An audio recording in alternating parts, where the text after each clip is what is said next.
See, my old PC, it was technically a computer, but editing on it felt like trying to edit on a toaster. It overheated, it lagged, and it crashed a lot. But the struggle of editing anything on that computer taught me some of the best editing habits I still use today, even with a much better workstation. You know how most people edit? They throw everything on a timeline, scroll back and forth, try 10 different cuts, and then maybe settle on something. And I used to do that too, until my computer crashed right in the middle of it all. So what did I do? I stopped touching the timeline until I knew exactly what I wanted to do. I started watching all my footage first. I made notes of which clip to use, from where to where, and in what order. This habit made me incredibly efficient. I started thinking like a director before becoming an editor. And guess what?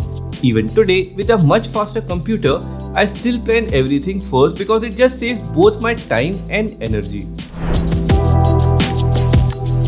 If you're editing on a slow computer, like I was, proxies are your best friend. In case you're not familiar, proxies are low-resolution duplicates of your footage that are way easier to edit with. You can switch them back to full quality when you are done editing, but while you are working, everything just runs smoother. At first, I avoided proxies because I thought it was complicated, but turns out creating proxies is super simple. In Premiere Pro, you just right-click on the footage, go to Create Proxies, and Premiere does the rest. And once they are ready, you can enjoy the editing process without constantly worrying if the computer will die mid-cut. Even now, on a powerful system, I still use proxies. It's one of those habits I picked up out of necessity, but it turned into something I'd recommend to anyone.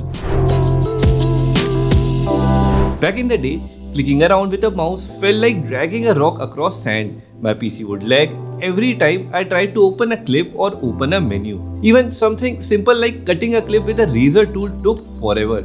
So out of pure frustration, I started memorizing keyboard shortcuts. It got to the point where I could cut an entire rough edit while barely touching the mouse. What started as a way to avoid crashing my system turned into one of the best habits I have ever developed.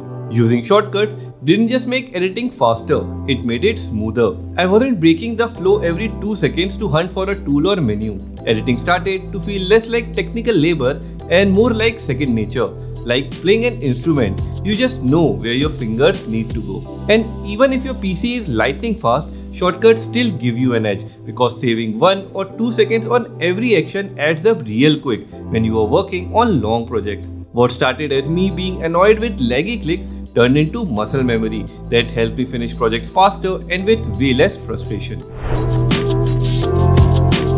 There was a time when Premiere Pro would just stop working. Projects wouldn't open and everything lagged. I thought my project was corrupted. I thought my hard drive was dying, but it was a media cache. Turns out, Premiere Pro builds up temporary files, stuff you don't even think about. And if you never clear it, it stacks up like digital garbage and slows down everything. Once I figured that out, I started cleaning my cache religiously. Even today, on a faster computer, I still do it because clutter doesn't care how powerful your computer is.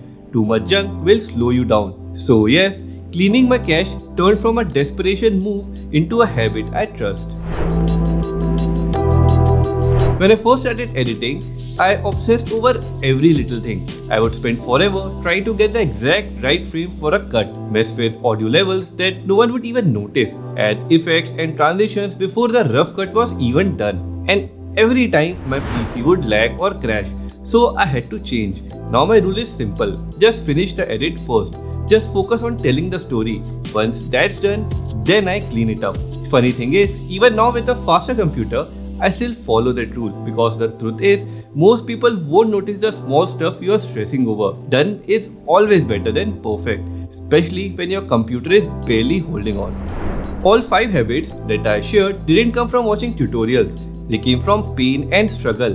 But today, these habits are an essential part of my editing workflow. And I honestly believe that if my PC had been fast and smooth from the beginning, I might never have learned any of them. Sometimes, limitations shape you in the best possible ways. They force you to think differently, to be resourceful. If you are currently struggling with a slow computer, maybe that's not such a bad thing. Maybe it's preparing you to become a better, faster, and more thoughtful editor.